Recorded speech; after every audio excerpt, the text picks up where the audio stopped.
Olá pessoal, tudo bem? Trago agora para vocês um vídeo, falando sobre a obra Romeu e Julieta de William Shakespeare e, claro, o contexto inglês, já que William Shakespeare foi um dos grandes escritores da Inglaterra, claro, do mundo também, mas da Inglaterra. Então, trago aqui o contexto inglês, o que estava acontecendo na Inglaterra nesse período e, claro, um pouquinho sobre a obra também, baseado na leitura que vocês também devem fazer. Com certeza vocês vão também ter essas mesmas ideias, Então, vamos dar início.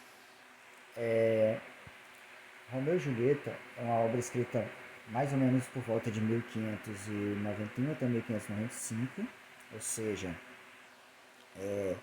um período então de grandes transições, na Europa, muitas mudanças, mudanças extremamente importantes que vão moldar um novo mundo, Romeu e Julieta, então, é uma das obras mais importantes e seguramente a obra mais encenada em toda a história.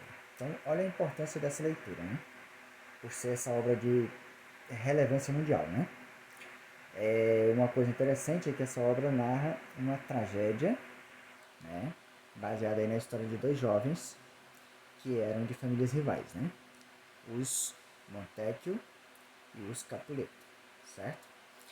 E essa história se passa na cidade de Verona, na Itália.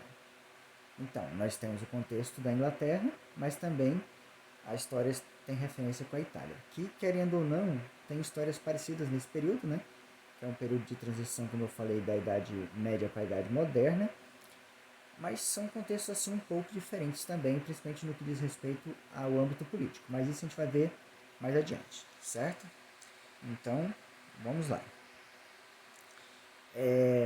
Nesse período, que é o período que a obra foi escrita, nós temos então a ascensão da burguesia, ou seja, os comerciantes, que ao longo da Baixa Idade Média vão tendo prestígio e tal, vão se tornando uma classe importante, então eles estão subindo de degraus no sentido político, Então nós temos a ascensão da burguesia.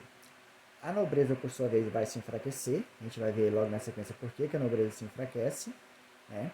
Juntamente com a igreja, porque a nobreza e a igreja, como vocês devem saber, fazia parte do mais alto escalão da Idade Média. Em primeiro lugar estava a Igreja Católica, em segundo lugar a nobreza, o terceiro era uma conjunção de diversos tipos de pessoas, inclusive os próprios burgueses, que não tinham prestígio até então.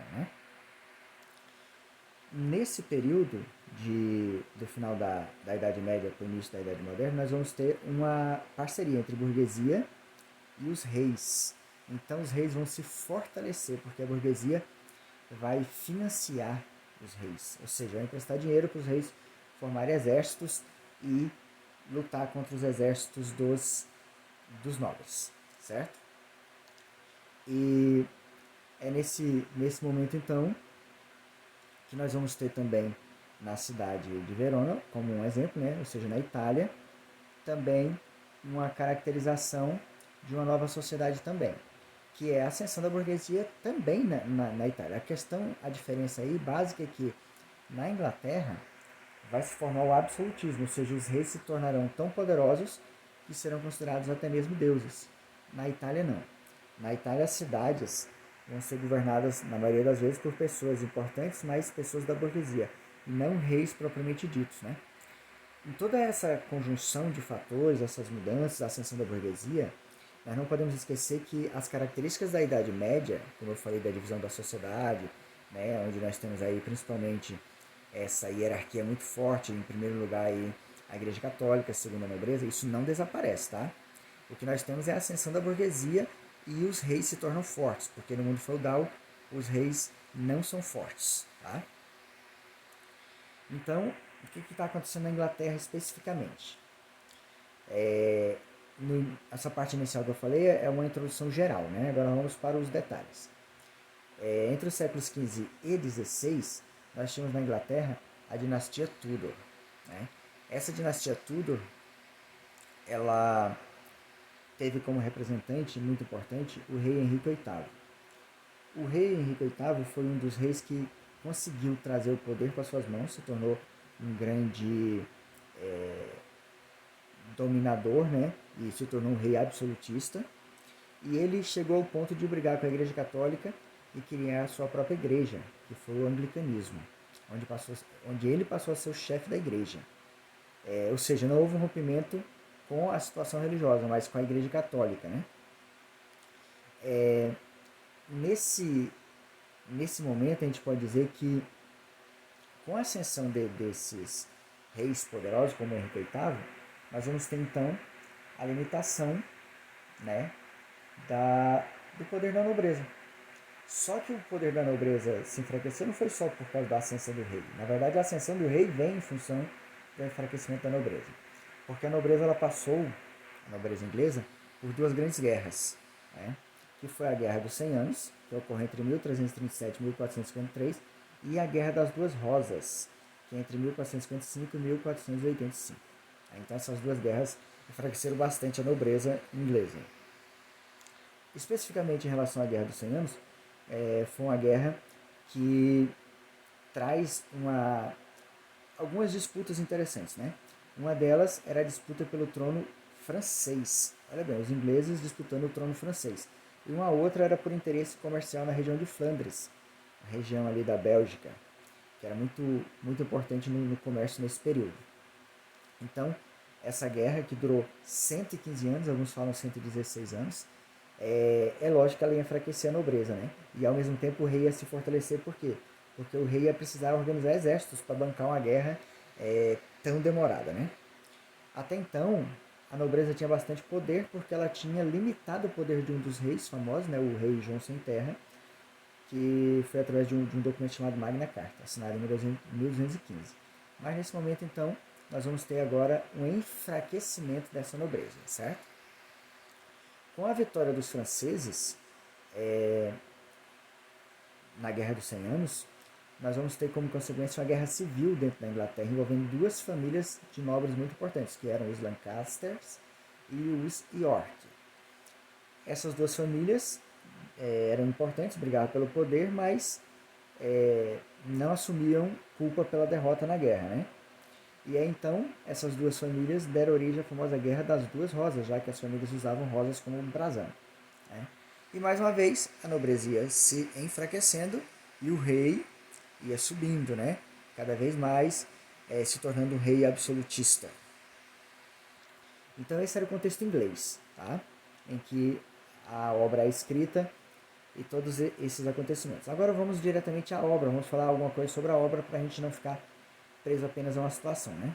Como eu já tinha dito, né, então o enredo se passa em Verona, na Itália, por volta aí do ano de 1500, e ele narra aí uma coisa, uma história muito famosa, né, de dois jovens, Romeu e Julieta, que são de famílias rivais, mas se apaixonam, né? E como a gente falou desde o começo, né, as famílias eram os Montecchio e os Capuleto. Se a gente for analisar assim de modo bem interessante, né, a obra traz, digamos assim, muitos elementos históricos, né? Mas esses elementos históricos a gente vai falar mais adiante, tá? Ou em outro vídeo. Bom, primeiro a família Capuleto, né, que no caso é o pai da Julieta, ele convida, né, amigos e tal para uma festa. Essa festa seria uma festa de noivado, né? Porque a filha, Julieta, seria dada, né, para casar com um nobre importante, né? E no meio dessa festa toda aparece o Romeu, que era da família dos Montecchio, porque ele acabou lendo um comunicado, né, de um criado da família que ia promover a festa, que não sabia ler. Então ele acabou lendo e descobrindo que por lá estaria uma jovem que ele tinha interesse, né, que era Rosalina, ou Rosalina. E aí ele acaba indo para a festa para ver, né, essa, essa moça. E aí, logicamente, ele vai disfarçado, era uma festa, né, de máscaras e tal. Só que ele acaba então encontrando por Julieta, né? E ele acaba se apaixonando por ela e não mais tendo interesse na Rosalina. E a questão é que Julieta e Romeu eram, né, de famílias rivais. Então, estava surgindo ali um amor trágico.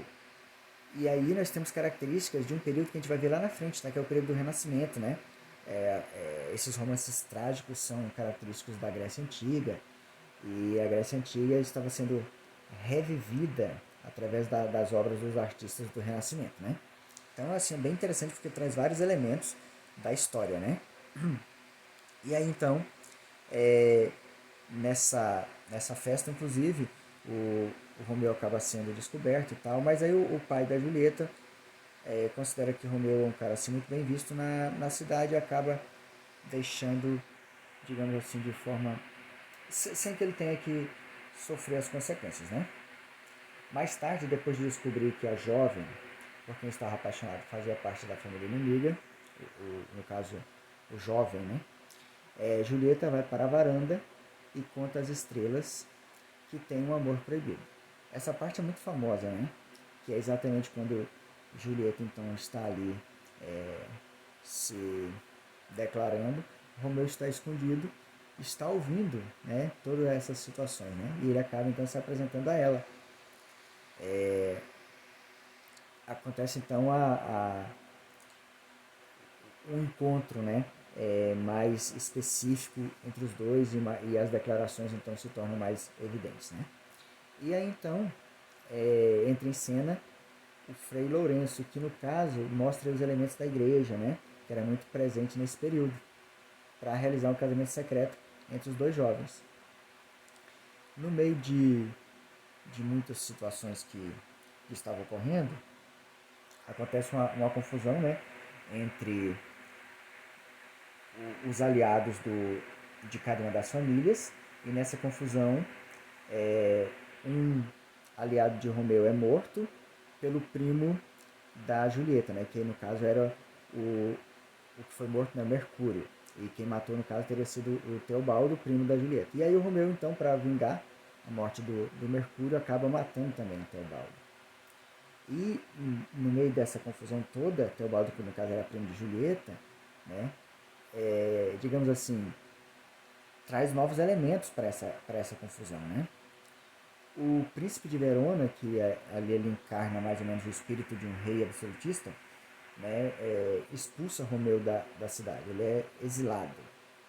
Né? E no meio dessa confusão toda está acontecendo esse romance, né? Então, bastante trágico, como a gente pode ver, né? No meio da situação toda, o Romeu vai acabar se encontrando com Julieta, porque no meio das suas lamúrias, né, ela tem uma ama que vai procurar por ele, descobre que ele está na igreja e tal, e ele acaba indo se encontrar com Julieta, e aí eles têm uma noite de amor. Só que Julieta está sendo, ela é prometida, né, já para o Paris, por isso estava tendo a festa lá e tal, e que era um jovem nobre, muito importante, e parente inclusive do príncipe. No meio dessa situação toda, esse desespero, ela não querendo casar de jeito nenhum, ela acaba procurando ajuda, né, com o Frei Lourenço, que oferece a ela uma bebida que supostamente ela apareceria para todo mundo como morta, né? Exatamente para não ter que casar com o Paris. O Romeu, logicamente, tinha que saber de tudo isso, né, de todo o plano. O problema é que ele estava exilado e ele acabou não recebendo, então, a informação, né? E aí Romeu, então, acaba, digamos assim, de forma trágica, né, não tendo, né, a situação, recebe a notícia de que Julieta morreu, né? E aí, então, ele acaba comprando um veneno, logicamente para também se matar, né? E aí ele vai na casa, né, dos Capuleto, onde está acontecendo a, digamos assim, o cortejo da morte de Julieta. E lá ele encontra o Paris, acaba matando o Paris também, né? E Romeu toma o veneno. Só que aí Julieta, como ela tinha tomado lá um determinado remédio, né? Que ela ficaria como morta, mas depois ressuscitaria. Ela acaba então vendo que Romeu realmente morreu. E aí pega o punhal dele e acaba então se matando também, né? E aí essa história é uma das histórias mais conhecidas do mundo todo, né? Traz essa situação, né? E aí no final de tudo, devido a toda essa tragédia, né? As famílias que sempre foram rivais acabam vivendo, ou pelo menos tendo assim um momento de paz, segundo o que consta, né? Então, gente, vocês viram aí que a obra traz elementos bem característicos, né? E agora eu vou trazer para vocês um outro vídeo, a continuidade dessa história, tá bom? Aí vocês vão entender direitinho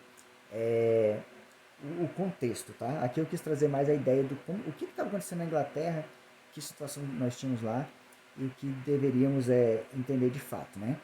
E alguns elementos, é claro, que tem na obra também, tá bom? E é isso aí, pessoal, tá? Eu vou trazer agora para vocês o outro vídeo.